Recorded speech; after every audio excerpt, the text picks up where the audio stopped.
Hey, housewives, come on in. You know the dirty dishes are still in the sink from yesterday and the laundry is still in the basket. Pop your AirPods in and make yourself at home here. I'm Tracy. I'm Tori. And we are your Unlikely Housewives. Stepping out in faith and believing that God calls the unlikely, we are here to show you the appreciation and validation you deserve, lead you to authentic relationships, and release you of believing the cultural lies to restore your faith and wellness. Pull up those high-waisted yoga pants, tighten your top knot, and reheat your coffee for the third time. Turn up the volume, and let's go.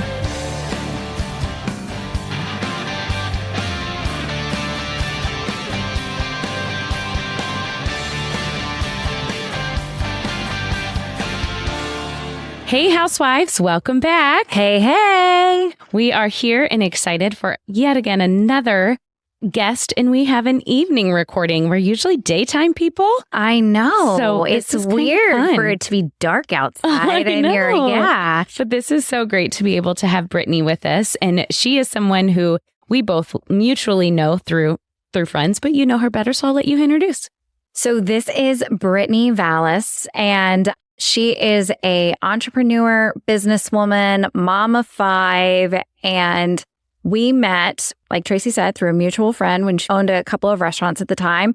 Then we got to hang out at another friend's birthday party and just clicked at that point. So it's just incredible how God brings us all together and just connects the people he wants to connect.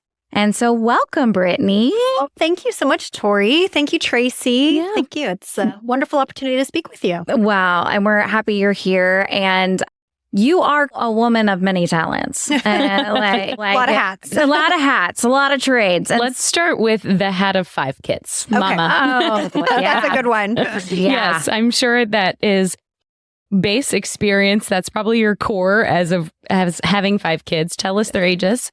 So my oldest is Ava. She will be 17 next week. Wow. And then I have a 14-year-old son, Ethan, an 11-year-old son, Jack, a 9-year-old daughter, Rose, and a 7-year-old daughter, Charlotte. Oh my goodness. Yeah. Oh my goodness. I love all their names. I though. know. Those are fun. Thank you. We certainly did not set out to have 5 children, but it's what God's plan was. I did hear you say Jack and Rose, right? I know. I'm sorry. I thought it was The Titanic. Titanic. I'm sorry. That is their forever joke, and it's not on purpose. But I know. Okay, so the story goes with that. So my former husband's name is John, and so with his name, Jack is a version of John, so that's why we named him Jack. Sure. It was wonderful. Yeah. And when I was pregnant with Rose, oh my gosh, that was a completely different experience. I was originally pregnant with twins, and one of them did not work out. And then it was one of those extremely intuitive pregnancies where I knew I was pregnant beforehand. It was confirmed. I knew I was going to have twins before it was confirmed. Wow. I knew the day the twin didn't work out. I knew it was going to be a girl. It was such an unbelievable God experience through this pregnancy. Yeah. And there was one night we were trying to figure out a name and we just couldn't put it together. And so I woke up at 3 a.m. and it was like this name just kept pounding in my head, Rose, Rose. And I had never considered it, but it just wouldn't stop. And I'm like, okay, Rose, Rose. And so I started playing with different middle names. I did think about Titanic. I was like, we have an older brother, Jack and Rose. And I was like, but if it just feels so right. It just felt, I don't know, and I never considered the name. And then as soon as I brought it up to John, I was like, what do you think about this name? Instantly, he was on board. Instantly. And I'm like, okay, well, we're just going to have Titanic babies. Here we go. I love that. I'm disappointed in myself that I didn't think Jack and Rose. Instantly, I'm sorry. I am the Titanic buff of all things, and I saw the movie 6 times in the theater as a kid. And She really? yes, I did. It was a slight obsession, and I even saw it in the movie theater on the anniversary of the day that it sunk. At the time, it would have been sinking. Oh my gosh. That's my one. I'm like, so that's, see, the Titanic is just so incredible. Well, and it's funny because as they're getting older, I'm just thinking of this as you mentioned it, but Rose's hair is actually turning more strawberry blonde. And so she's getting into that red, Rose in the movie, she had red hair. Is it curly? It's not. It's Yeah. not. So Jack has more of the curly wave. So he's got that look to him. But that's funny. awesome. Yeah, how So funny. funny. It's fun to have those little stories about our children. It is. It Yeah. is. I love that, though, the intuitiveness. So naturally, intuition is part of who you are. It is. It is. And it's, that pregnancy in particular, it was a very different and very wild. But she has the personality of 2 children. So we often say, your twin is inside of you somehow. Yeah. I feel like I see another side of one of my children. Yeah. That could be it. That could be it. That could be it. Maybe. Or a demon. I'm not sure. It's one or the other. It's one or the other. It's fine. So you're here to again, we just sat before we started this. We should have started recording way earlier because we were talking about all these wonderful things. And I mean, talking about going through trauma and how to navigate relationships and work and home life in the middle of that. And then we are also talking about the business, what it looks like in business failures and how we can change the stigma of that and the differences between men and women in the workplace and how we tackle those things. So, I mean, we kind of tackled it all and got a good snapshot. Again, sad that we didn't record earlier. Yeah, exactly. Well, we can still hit on some of Yes. it. So let's start with, obviously, we were talking about the mom hat. That was what you wore very first and probably proudest. Entrepreneurship, huge in starting businesses and being a part. Take us back to where that came from. Was that something you always wanted to do, or did you naturally come into that? Well, I think that there's a piece of it that's just in your blood. And it's there from the beginning, and it manifests in very different ways depending on what your life looks like at the time. So for me, I mean, it came in different ways. I mean, there's a different entrepreneurial spirit you can have even as a stay-at-home mom. What are you doing to create with your kids? What kind of environment? What kind of structure? That takes an entrepreneurial spirit. What kind of home are you creating? So it's kind of a very similar parallel world if you look at it in that light. You're not bringing home actual physical dollar bills, but you're still creating a result based off of your efforts and your structure and your mindset and the philosophy of your business, of your home, your mission statement. I mean, your core values, it all comes into play. Well, Proverbs 31 woman is a businesswoman. The way that it describes her handling the home life, she handles it as a business. She has employees, she runs it, and that's a business organization. So you can very well, which goes back to Mel and that's the Hashies too, because they talk Strong Family Project. Yes. And that is very something similar that we can bring into. But absolutely. Yeah. Go on. Yeah. So I think there was that piece that's just been ingrained through being a mother. And then the creative mindset. I've always been, even as a child, you can see very early on, I've always had big ideas and just having the motivation intrinsically on how to go for those ideas. I don't know. I've never been afraid of a challenge. And the greater the possibility of the results, the greater the challenge, I'm like, oh, this will be fun. Let's just do this. And so many examples throughout life of those. I self-studied at age 17 to become a certified pharmacy technician for fun for 6 weeks. I know, who does that for fun? I did that. And in college, I graduated in exactly 3.5 years. My counselor was like, you need 127 hours to graduate. Here's your plan. And it's going to take you 5 years. And I was like, no, it's not. I'm going to redo it. And so I redid it.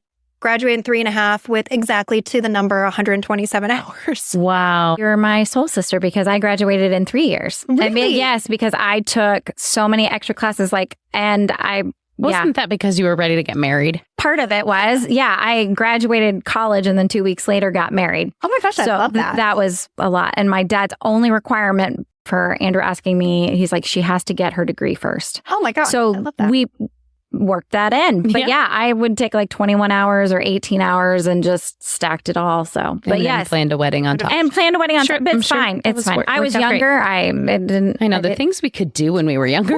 Oh my gosh. Just our brain capacity had. Yes, absolutely. Very much so.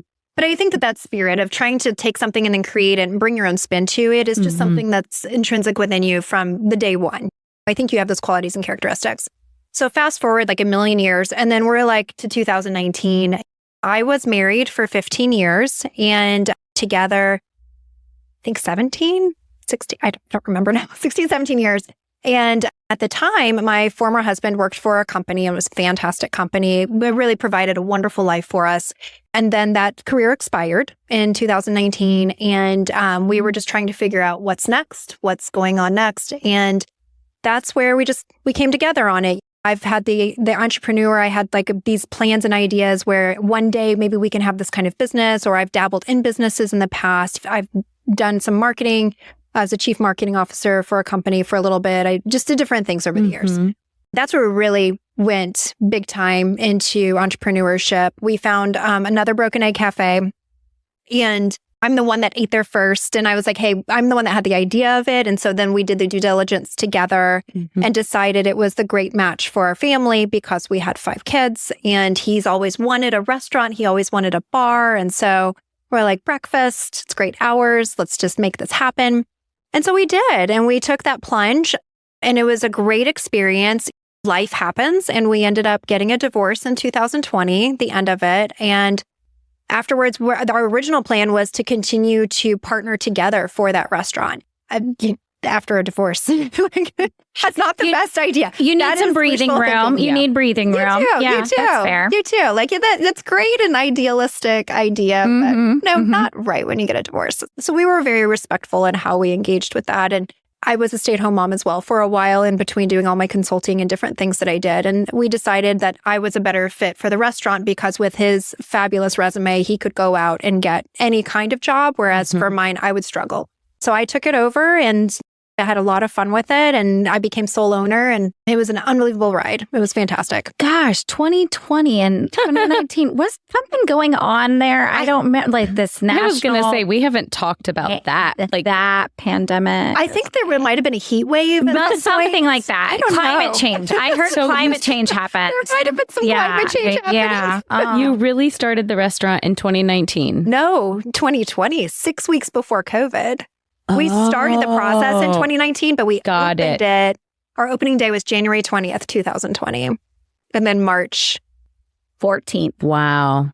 That was the same week. Okay, so we had the restaurant and the timing of it, it just was the timing. It was what it was. So we had built a house. So that same week, we shut down the restaurant because of COVID. We had our house closed. So we closed on our house we'd been building for 9 months. And at the same time, we decided to get a divorce all in 1 week. Oh my gosh. Yeah. Wow. Yeah. So that was a wild week. Well, I have to say, I mean, at least you started COVID knowing you wanted a divorce. I mean, most people ended up getting a divorce out of COVID. That's what I feel like. Well, and interestingly, it's unfortunate it happened during the year of COVID because there were a lot of assumptions that it was because of COVID. Yeah. And anyone who's been married a long time, you're not going to get a divorce over like a 5-minute situation. Yeah. It's something that is brought on by years and years of situations. Yeah. It doesn't happen overnight.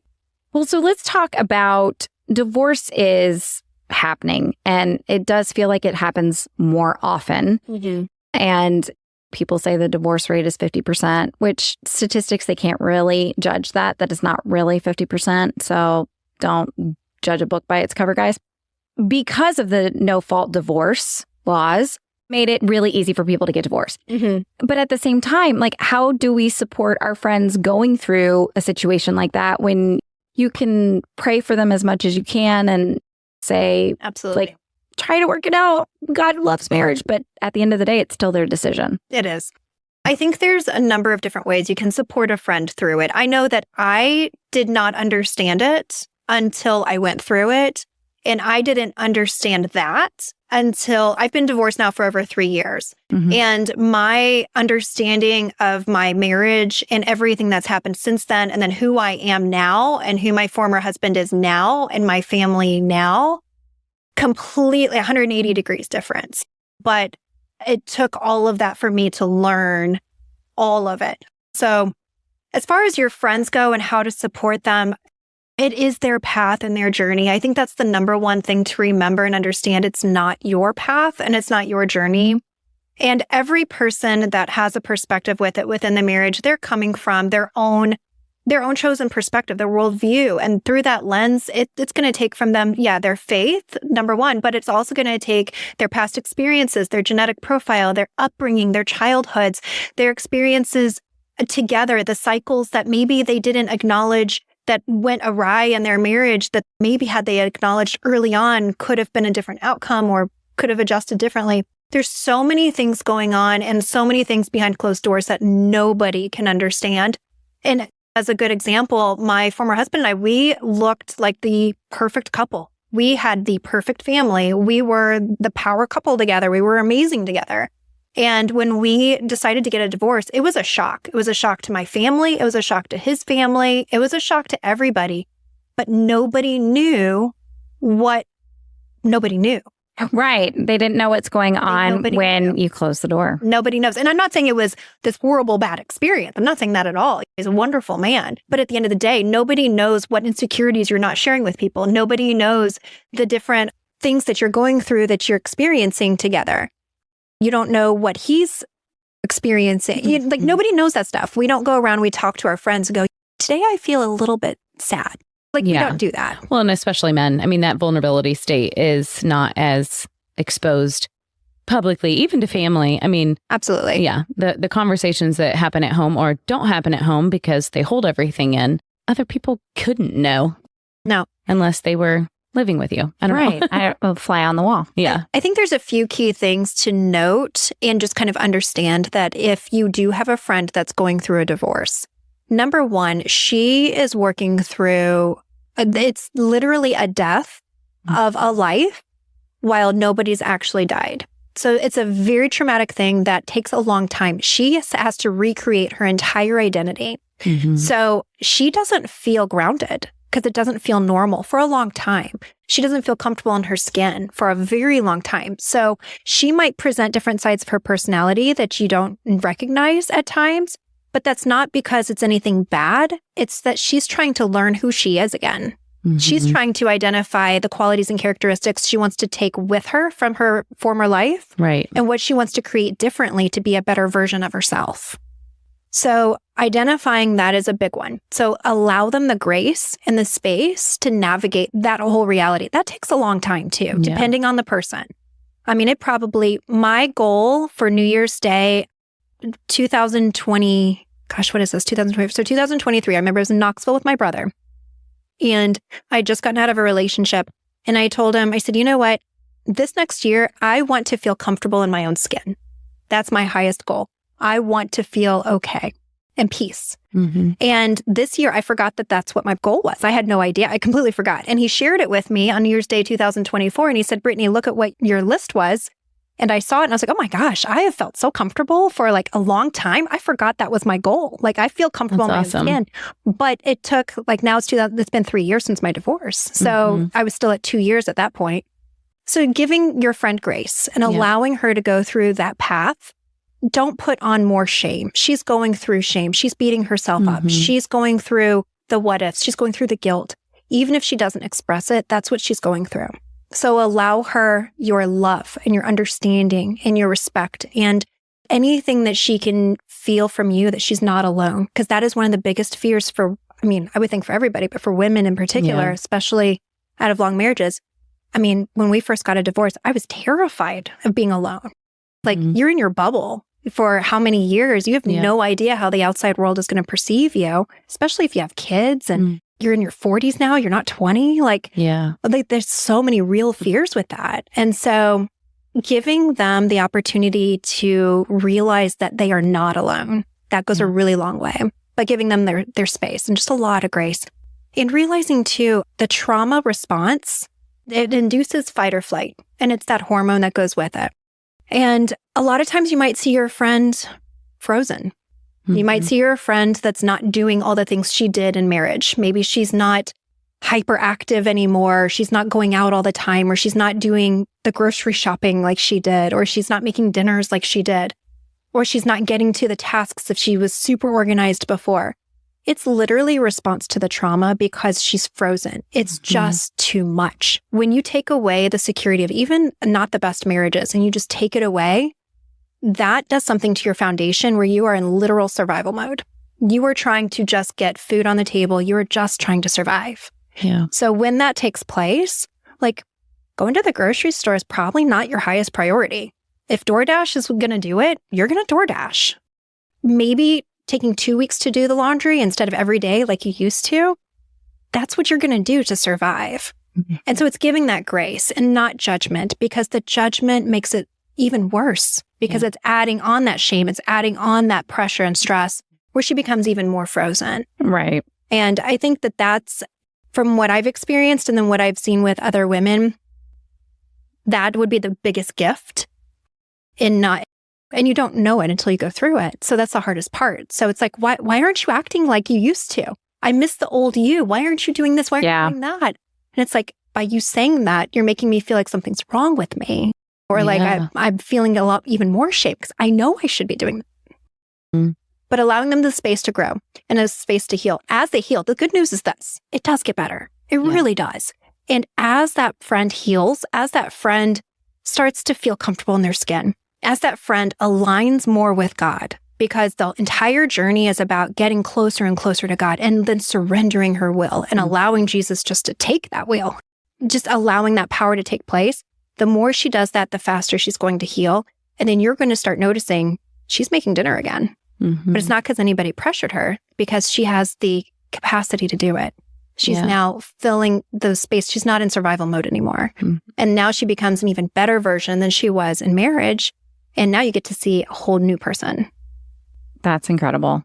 Tracy and I have a group of friends, and we know some that have gone through divorce or are currently going through divorce. And you don't know what to say. Yeah. And some were like, I knew that this is what I wanted, and they initiated it. And the other one was like, this completely was out of the blue, and holy crap, what happened? Yeah. And so very different circumstances.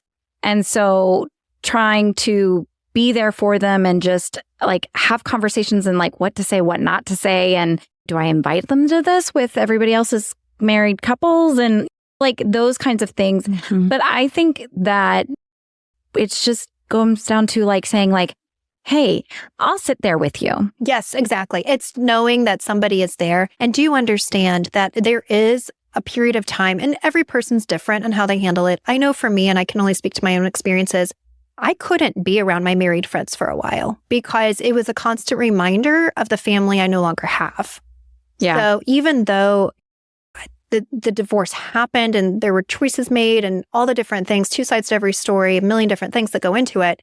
So if I was invited to something at different points, especially early on, I would choose to stay home because I just couldn't do it. Or so allowing that space too and not taking anything personally, but still inviting them too, because then there's the element of, wow, I am so alone. Forgotten. Yeah, I'm forgotten. They don't want me around anymore. So it's always good to go ahead and extend the invitation, give them the choice. Yeah.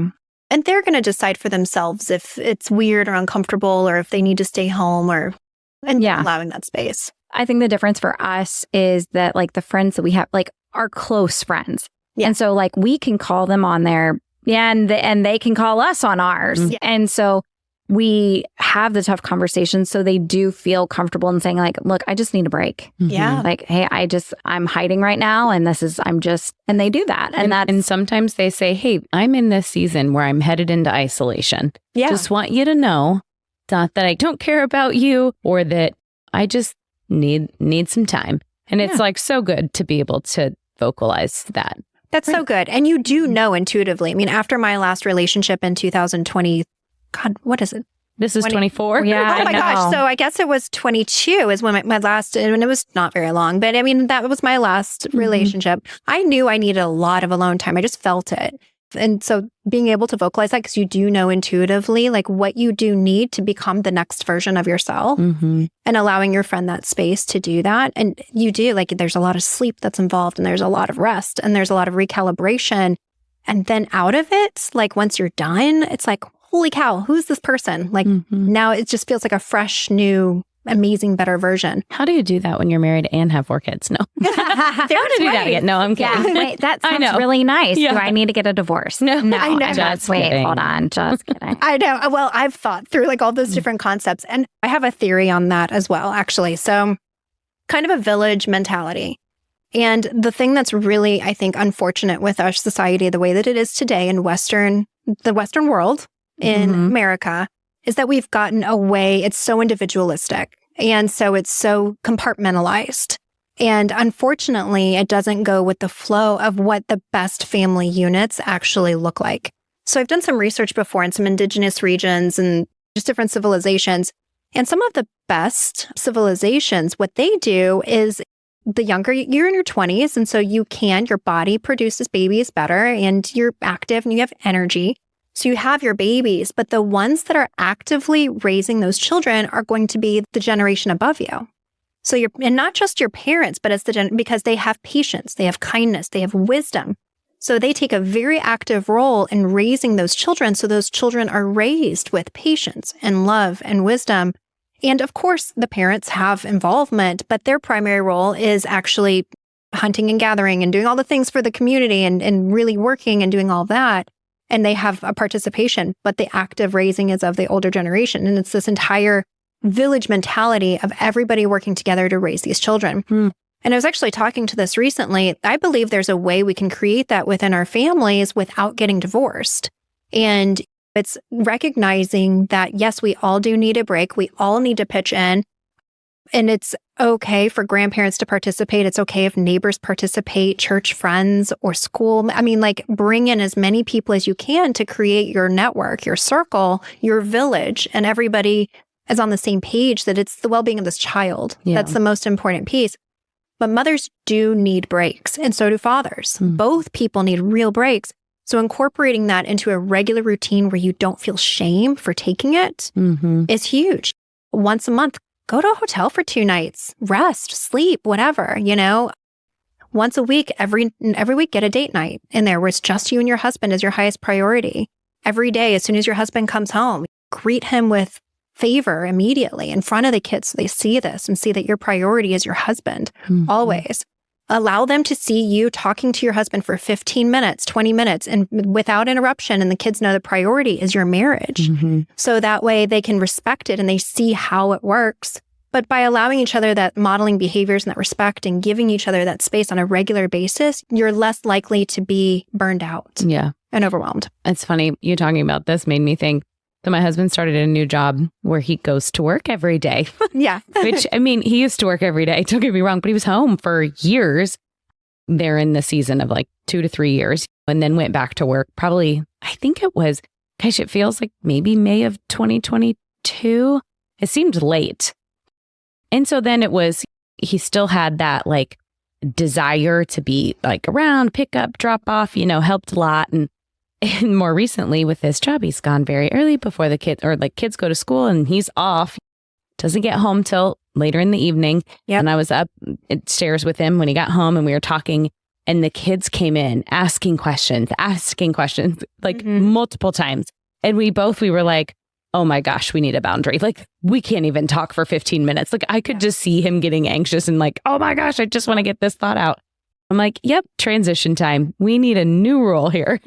So one thing that I had learned, and the piece of it, if you want to try this, this might help a little bit. So the kids are possibly behaving that way because there's an insecurity with dad's transition. So the more active children are, it's because that foundation has been moved a little bit. So in creating the foundation for children, they don't know how to vocalize this. But what they need to see more than anything is a solid mom and dad unit. So try this and explain to your kids ahead of time, this is what we're doing. Every night when daddy gets home, we are going to talk on the couch, 15 minutes. We can set a timer and you guys can watch us. You can see us. You can be around us, but you cannot interrupt us. This is our 15 minutes, but I want you to see, because they need to see that you're communicating. They need to see that you are happy to see each other. They need to see that you're solid. Because the more that they see that, and if you build that into your daily routine, then they're going to feel a lot more secure because their foundation is secure. And then their behaviors are going to change accordingly because they feel more secure.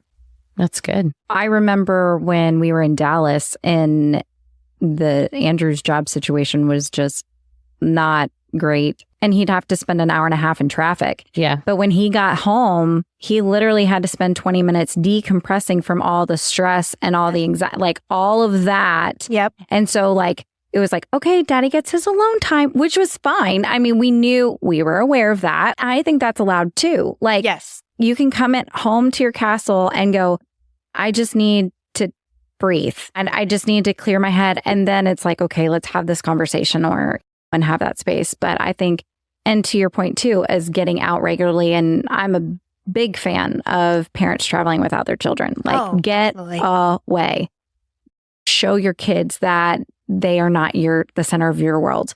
Please, for the love, will you show your children that they are not the center of the world? Because there are too many kids out there acting like the universe revolves around them. And it's because their parents do. They do. And they cater to everything. And we're just doing this. I mean, that is killing our society. I agree with that 150,000%.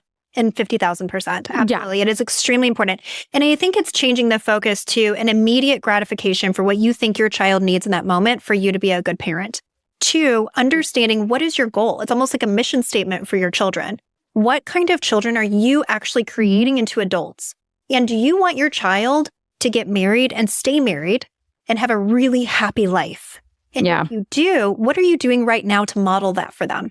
That doesn't mean it's always roses and pink posies and Care Bears and bubblegum. And bubblegum. However, what they see is what they're going to gravitate towards in adulthood. So if you are making your marriage a priority and they see that, then that's what they're going to do when they're adults and they attract that person into their life. If they see, they want that respect that you're giving to your spouse. They want to see that because that's what they're absorbing.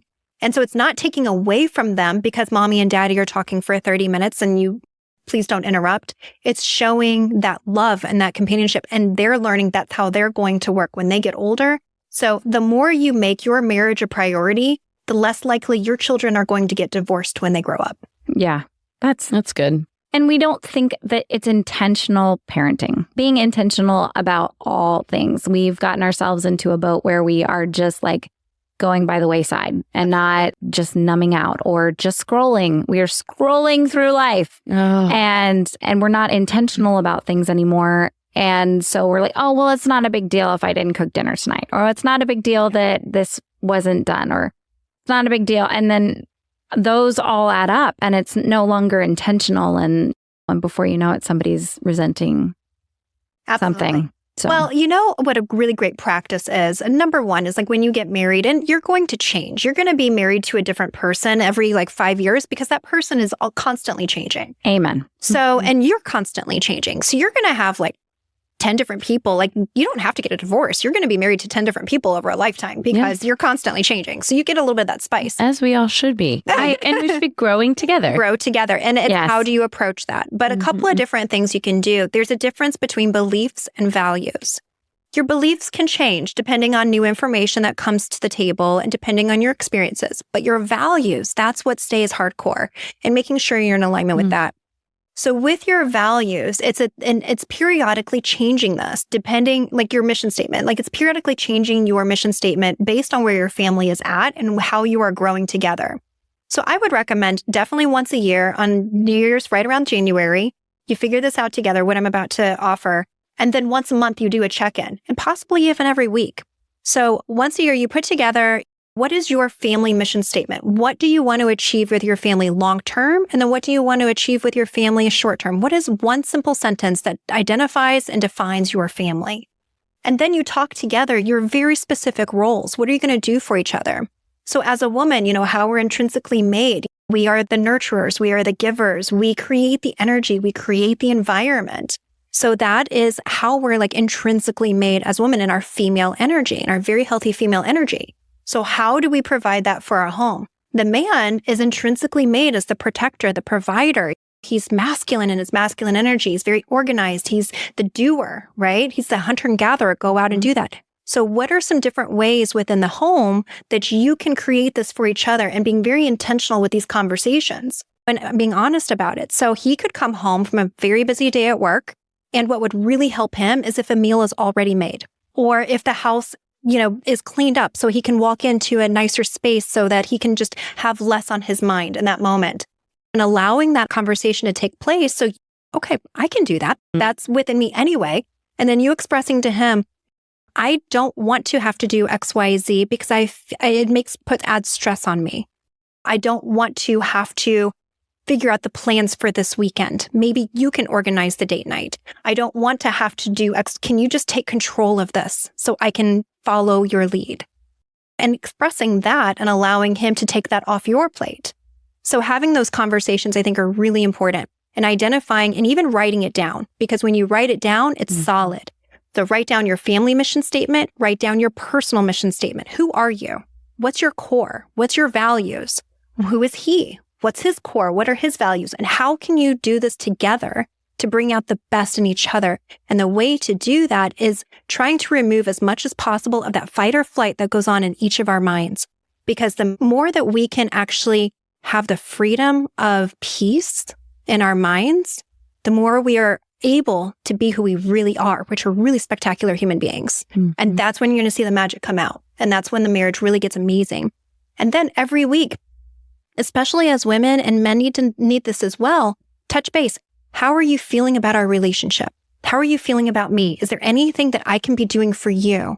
And do it in a really honest, open space on a weekly basis. So nothing slides under the rug. Yeah. So that you have that constant conversation, communication, and your relationship is always at the forefront because you're always talking about it and you don't forget about it. Yeah. Checking the pulse. Yeah. That's Checking what the we pulse. know. Yeah. Yeah. The application piece. Yeah. I need somebody just to tap me on the shoulder and be like, hey, go do this. Yeah, we were talking about that earlier. The accountability would be great. Right? Like there should just be a text. We need a text thread and be like, all right, guys, it's time to check in on your marriages. Check in on, yeah. You could have like a day of the week, like every Friday when on your date night or whatever. And this is your check-in day. Yeah. And you can make it fun. Have questions involved. There's card games that you can make questions. it dirty. I was going to say, I was just about to say, you can have a lot of fun with that. You can be naked and do it all. Yeah, you can be like, you know what? This is version 8 of your wife. So this is what you're going to get today. Exactly. So. Exactly. Yeah, I'm in this, or the Taylor Swift thing. I'm in this is my wife era. Yes. This is wife B era. This is my wife C era. Yeah. I'm just moving on. I don't know what I don't know what season, era. I what know. era I am in right now. I actually don't want to ask Andrew or Chris. Do you? I don't need their opinion. I don't want to know what era they think I'm in. So, no. But again, it just goes back to being intentional. And you were talking about the peace and having peace. And I know that's something that's very important to Tracy. And Tracy has discovered her peace and what helps cultivate the peace in her family and energy. And how many times it's written in the Bible, and or be still, be anxious for nothing. Yeah. Do not worry. These are all things. Those are commands. Those are literally commands. So when we are worrying, we're assuming the God position, I can control, I could actually do something about it. I can't. I honestly can't. So why am I worrying about it? Doesn't matter. But he's literally commanding me not to worry. Therefore, it's a sin, technically. I mean, in all sense, when you are worrying and you are being anxious, when you are not being courageous and strong and not being still, those are things that we take for granted, or just it's not a big deal. It's fine. We feel like we have to be doing something every second of it, every day. Yeah. So there's actually a process that you can do that's very systematic and specific. Okay. To help, because sometimes it can seem very overwhelming and ambiguous for if you are experiencing worry, for example, and how do you not worry? Or let's say that you're angry at your husband because he's doing XYZ. How do you get out of that? There's a specific process that you can do that takes away the ambiguity. That's step by step. And it will take you to that end result where it is exactly what it says in the Bible of letting go, having faith, trusting in God. Love yourself, love thy neighbor. It's doing all of the things that you're learning in the Bible, but it's how to get there from a 2024 perspective. And there's a number of different ways. And if you give me an example, I can help kind of walk through what that would look like. This is vulnerable moment. That's the best way to do it. Exposing my husband. I love you. But we are in therapy. We are so proud to actually say that because our therapist is amazing, and we have... And she's been on this podcast. Yes, she has. And we've really grown so much in a season that was really difficult for us. And I think that as we've gotten to this place where growing together, we are trying to figure out, okay, what do we really need to like work on? One of the things for me being a voice, having more of a voice, I think we just kind of went through a season where I would just automatically shut down. Ladies, we all do it. We hold our thoughts and then we let it, boil up and stir over. Yes. Suppress. We've already talked about that on the podcast. I like to suppress. And just being more specific and using a voice. And so last week we were driving to a KU game, just having a normal conversation. And he said something about someone else, giving an example. And I was like, actually, that's the story that you just said, the story that I say in my head, which is basically like, I don't do what I should do, write a book, or obviously I'm doing a podcast, but I was going to give that as an example. I don't know. Or just do more things. Because I'm like, the story in my head is that I'm not capable, or I'm not called to, or I'm not credible, like the imposter syndrome type thing. And he was like, how is it that you can believe that? He's like, anything you touch, you're good at, and you make it a big thing. Like your plexus business, your podcast, the way you potty train the kids, just on and on and on. And it was like almost a negative thing. And I was like, is this your way of giving me compliments? Yeah. You're yelling all these things that I'm good at. And words of affirmation is my thing. But tone counts. And so we talked about it in therapy. I was like, well, I love that he said those things and that was very nice. But in just a natural way, it doesn't say it in our daily life. Okay. Yeah, so. Absolutely. Okay. From what I'm hearing from that, so I want to reflect back what I heard to make sure that I got it correct. So he is giving you a perspective of what he sees about you. Mm-hmm. It's not lining up with what you see about yourself. And what you'd like to hear and what you'd like to see are the positive things on a more regular basis. Yes. But then you felt like maybe because that's not something that you receive on a regular basis, maybe even in that moment, it was a difficult way for you to receive. To receive it. Yes. Okay. Yeah. Okay. So like, I liked all of what you said, but I didn't receive it. You didn't receive it. Positively, softly. Yeah. Any of it. Okay. So here's a couple of things that we can work through with that. Number one, it's understanding people in general. Okay. So it's understanding like a soul purpose. Okay. So the first thing is that, and then also the nutrients. So there's a couple of things. So as an analogy, imagine this, that God is the sun. Mm-hmm. All right. So within the sun, there's a bajillion infinity number of little flames inside of the sun, right? And so all those flames are love, and it's all within the sun. So the flame that's in the sun that's surrounded by flames, does it know that it is surrounded by love? Can it value love? I want to say no. No, because that's all it knows, right? Right. That, yeah, there's no negative. Exactly. So let's say that flame is our souls. Right? So what if we identify in the front end, what is our purpose? Why are we even here? Okay. So what if God was like, I want to give you the gift of experiencing love?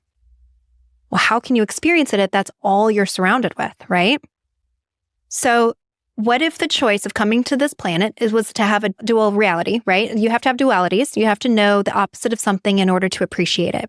So let's say you came here and you're like, you know what? I want to experience forgiveness. I want to experience, so what are the verbs of love? I want to experience gratitude. What else? I want to experience, what is another verb of love? Happiness. Okay. And the act of happiness. Yeah. Right. Appreciation. Yep. You just said gratitude. Okay. Yeah. So there's a number of love is. Yes. Kindness. You want to experience you want to experience courageousness. All of these things, right? Right. So before you can experience it, to know it, you also have to know the opposite of it. Or the lack of. Exactly. So what if, like, you and your husband, first of all, you're here to help each other learn and to experience love.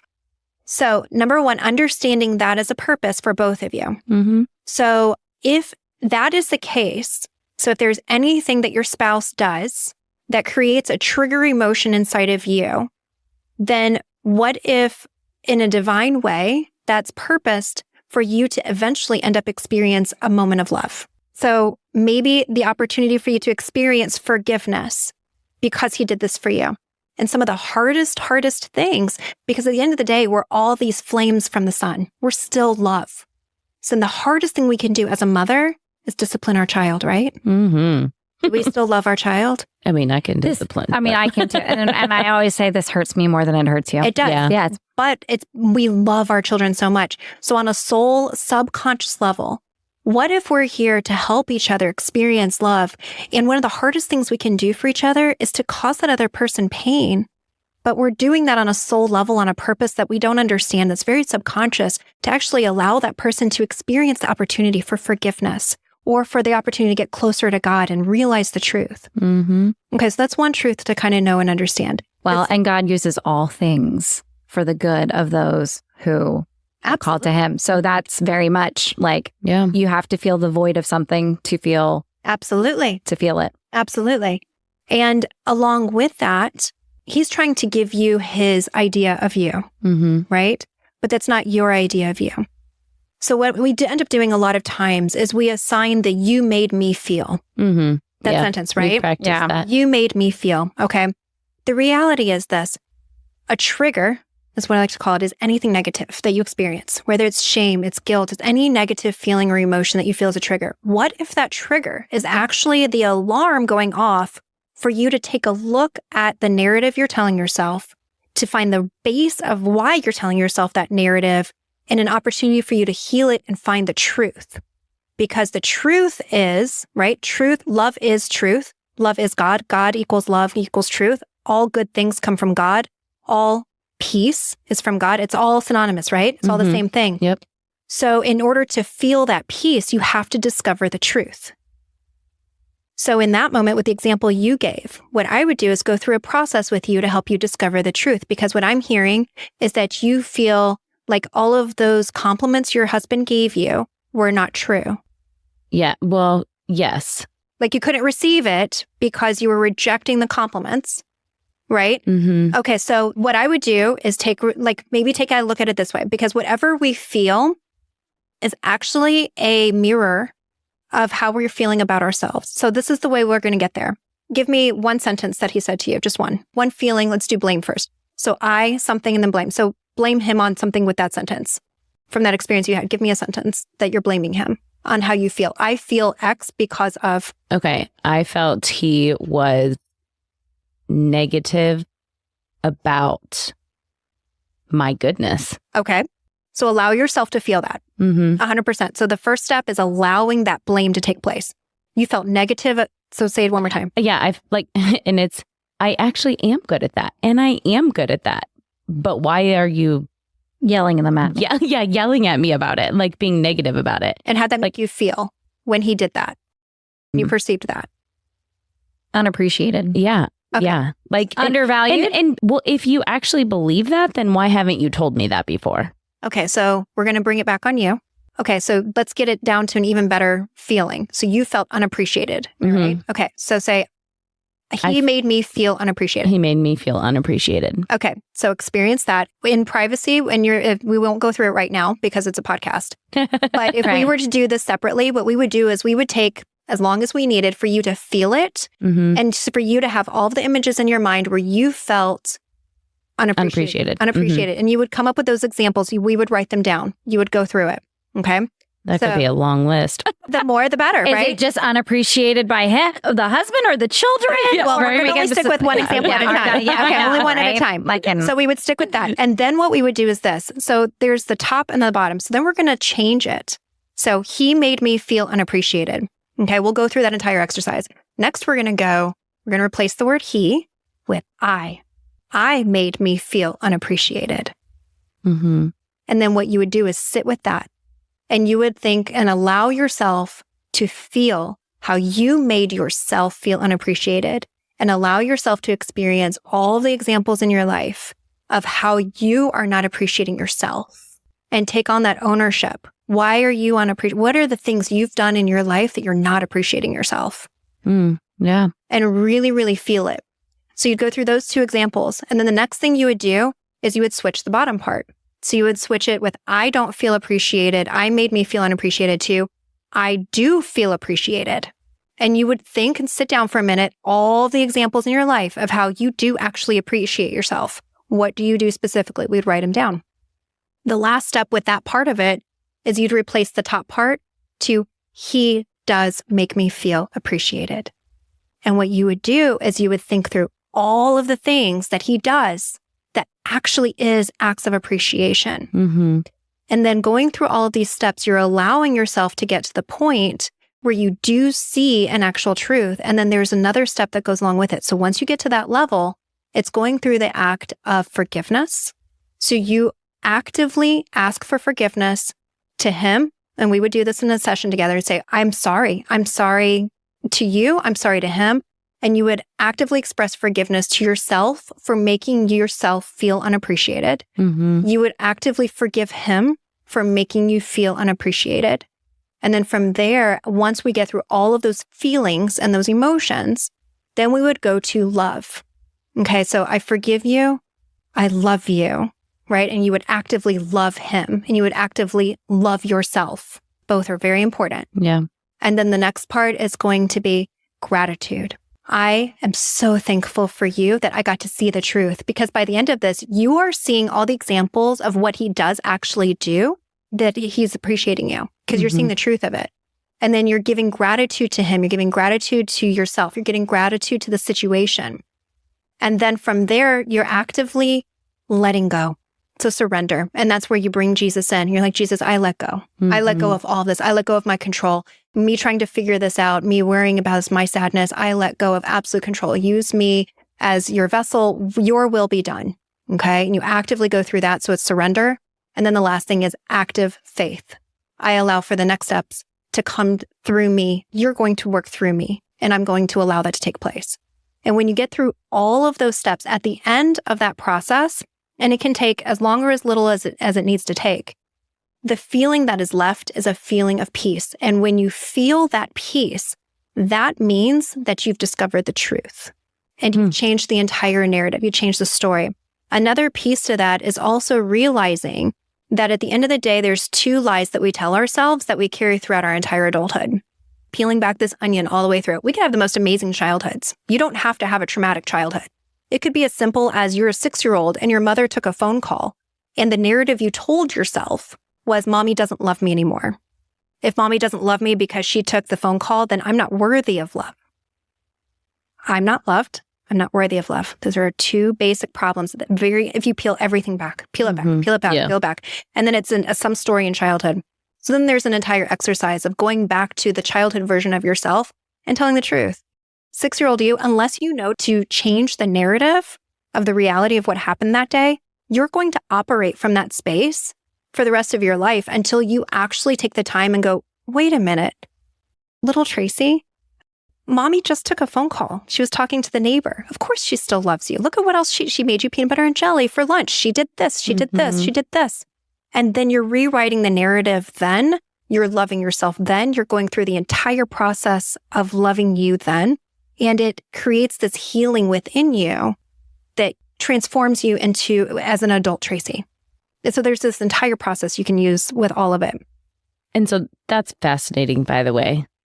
And I love how it was always brought back to me. I feel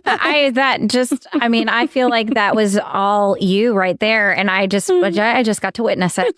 I'm thankful for that. Well, and that was probably a lot of words.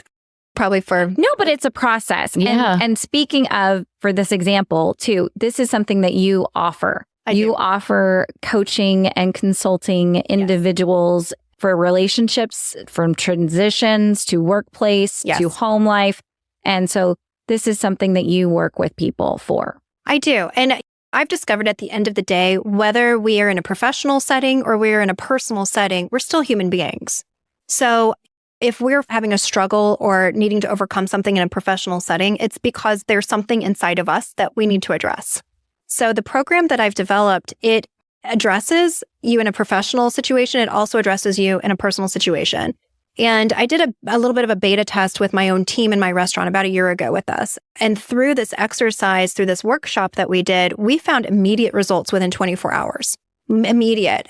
I got feedback from the team, and the revenues were higher. They were able to have higher tips that day. The way they handled their tables were night and day difference.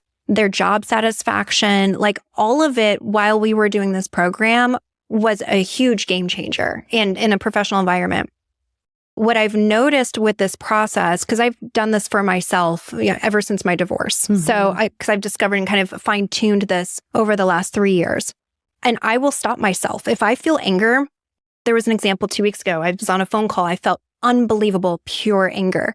Like, I need to get to peace immediately, because any action that comes from a not a place of peace is not from God. So then if your action is from that space, that's creating a very different result than if you're coming from a space of peace. So how do you get to a space of peace and take control of your own energy as fast as possible? So I've gone through this process so often, I can now identify and get it down to 30 seconds. So I went from extreme anger to unbelievable peace within 30 seconds. So the more that you can practice and condense this process, it actually is unbelievable when you're in a moment of emotion that attacks you out of nowhere. But yeah, it's been phenomenal. It's been life-changing. It's been game-changing. It's realistic tools that you can use every day in any situation. Well, we had talked about, peace has been like my word for like the last 2 years, having had years. Peace is Tracy's mission statement. Yeah. Yes. It is. It's like this. And a lot of that, I think, comes from just chaos for 4 kids. And when we moved here and working so crazy and COVID and homeschooling and a daughter with anxiety, like when it all, like, it was just, I felt the craziest myself. And I'm like, there was no place for peace. And one of the things I noticed when we would go on vacation, my husband and I would still go away almost every year. When we would be gone, I'm like, I am so at peace and so healthy and sleeping and just happy. It's like, and I remember when I came back, it was a year ago. I think it was October of 2022. I'm like, what do I have to do to keep this peace? Like, I felt so good. And it's really been since then, like October of 2022, that I'm like, okay, I'm going to get answers for this. But like, my goal is that I just have to keep peace, because I know that's where I thrive and where I love best and where I'm patient and where I'm kind. And peace is where we are our healthiest. Yeah. So what if you gave yourself permission, if you know you are the best mother, the best wife, the best business person, when you feel that peace, what if you gave yourself permission to say, you know what, my highest priority every single day is to achieve that level of peace every morning and every night for my family, for my husband, for my children, for this. And then it's identifying very clear steps with how you get there. I'll use myself, for example. Every morning I get up way before the kids. I have to have either my coffee or tea. I have to have my prayer time. Ideally, I would love to exercise, because that releases stress. It wakes up your brain. You shower, things like that. So identify for you, where does your brain get to that point of peace? Where is it woken up enough to where you can operate from that level? And that is your highest priority. Yeah. And give yourself that permission. And it's not creating an extra stress on yourself that you have to do X, Y, Z. But if you know to hit a level of stress and you're just having a day, and you know that, like, if you need to, I don't know, get a massage or whatever you need to do, if you need to take an hour, give yourself permission to create that healthy boundary around you and say, kids, mommy needs an hour. I will be back. I will come and talk to you in an hour. I'm going to go and get to my level of peace, and then I'll be the best mommy for you ever. But allow yourself that space and give yourself that boundary, because what ends up happening is they will respect that. And then you do come back with peace, and they see how you get to that level, and they're going to end up learning from you on how to do that as well. How to love. That is an act of loving yourself, is giving yourself the permission to get to that level of peace every day. Yeah. I was just telling the friends that we were all with today, I've been doing the Bible recap and absolutely loving getting up every single morning. Haven't missed a day reading the Bible every morning, 20 to 30 minutes. I know. Amazing. Wow. I'm so proud of you. I am so proud of myself. And you should see how colorful it is. I'm writing in my Bible. She's like encouraged me to write in my Bible. Because I'm like, I have all these journaling pages and I wouldn't do it. I would literally write in the journal next to me. I'm like, what is my problem? But I'm doing it. And it is like, I told them when we were all talking today, I was like, as long as I do that, I win the day. Like, it's just that's my win of the day, is just that I'm getting that done. No matter what. And I mean, I've done it. I literally, that night we went to KU, I was telling you about that moment. On the way home, he listened to music, and I did it that night because I hadn't got to it that whole day. But I was like, I'm not going home and going to bed until this is done. And I did it in the car on the way home at like 10 o'clock at night. It's pouring down rain. It was actually really peaceful listening to him worship and me doing my Bible study. But the point being, like, it is my one thing. Yes. And that's just what I'm starting with. You start with one thing and don't put the pressure on you have to do all these things. I went through a season of life and it was like, I just needed to take a walk. Every time I felt anxious, I had to walk, and I would walk until I felt peace. So sometimes my walk was an hour and a half, but that was the one thing I would do. Would I take a cold shower and like do the frozen tundra plunge and like do all the things they tell you to do? Like, no. And it doesn't require all of that for you to get to that space. Sometimes it's just one thing. And if you give yourself that permission, then it's okay. Yeah. Well, and you realize you know what the result is after you've done it. Like, I know that I will feel this way. Like, I know I will get the peace if I do this. And then it doesn't feel like I have to. Exactly. And then also giving yourself grace too, because as women, let's just talk about it. I mean, we do have monthly hormone cycles and different things. And recognize, we could be here for another hour. I mean, start going with that. But it's like, it's giving yourself that peace. Like if you do have a really off day, look at your calendar and go, oh, that's why. And then be like, okay, there's nothing I did wrong. Don't allow that shame to come in and be like, sometimes it's just hormones. Yeah. It's those feelings of like, oh, today's this way and I don't feel this way. And it's like, oh, that's why though. Yeah. It'll go away in a couple of days. Yeah. It's fine. Yeah. Don't make any big decisions. Yes, no decisions. No decisions. Don't tell anyone off. Don't complain about anything in this window. Don't quit your job. Don't. Everything is, we need to do an episode on that, on the different weeks of your cycle so you know what to. So.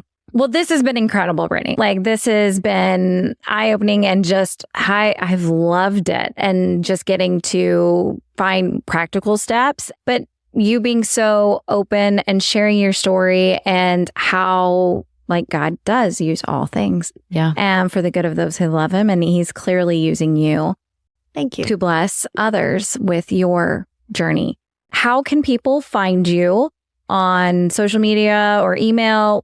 You tell them how to find you so they can use your services. Absolutely. So the fastest and easiest way is just send me a text message. Honestly. Amen. That's the easiest way. Don't send me an email. Send me a text. I know. I love the idea of email. My friend Hannah will tell you, oh my Lord, look at her inbox. It's insane. That's one of my 2024 goals is to make sure it's cleaned up every day. But my cell phone is great. It's still an area code from North Carolina. So area code 828-485-8480. That'll be in the show notes for you. And if you do prefer to email me right now, you can do brittvalis@yahoo.com. So it's BRIT as in Tom, Valis, VALAS @yahoo.com. And that will also be in the show notes. Yes. So either one. But if you want a faster response, just send me a text message. Yeah. And I'll respond right away. Awesome. Well, again, thank you so much for giving us an evening of yours. This has been a lot of fun.